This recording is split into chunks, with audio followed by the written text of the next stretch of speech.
this idea of connection, of building our neighborhoods, of creating spaces where we can connect.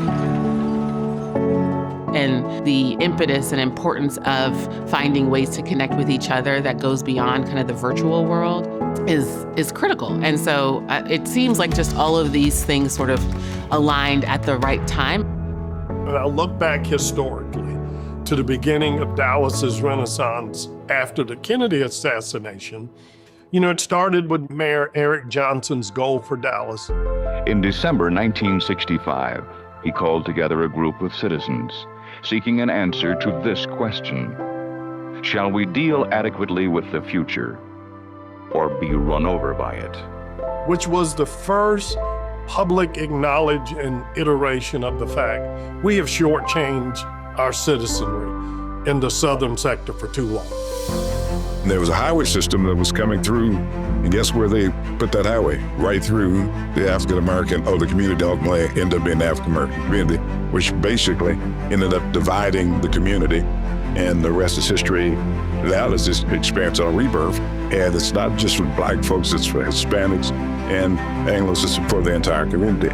You could take a highway like 35, and it could be a divider amongst. You could cut North Oak Cliff away from East Oak Cliff. And what this park does is it turns that into a uniter.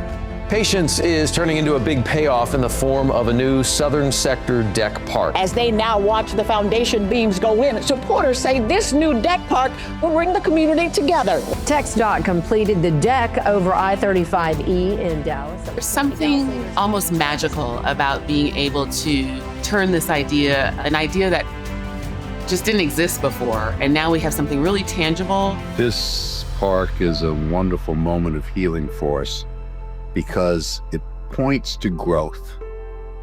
We all need to grow. And this park's gonna help families grow, businesses grow, communities grow. It needs that healing moment so we can look into the future and be optimistic about it. I always thought that there was a path forward and it was doable. I mean, frankly, even now, there's still work to be done. But I felt like there was a path forward and there was a good team in place to do it. And you can't really ask for anything more than that.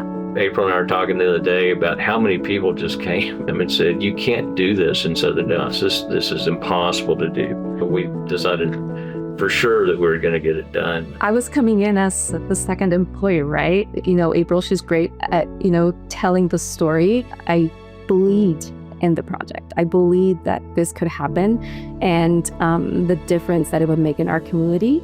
If you have driven along I-35 in southern Dallas, you've been seeing the construction over the interstate. It's the newest park that is close to opening. It's also about how we lift up this neighborhood and this community. We can use the park to really benefit the people who live in this neighborhood. We've got to have a belief that we can have a safe community, and it takes us all to have those high standards. Leadership, philanthropists, corporations, elected officials all have to say, we've got the highest standards. We can do something like this. And I'm so proud of the whole team to make it a reality.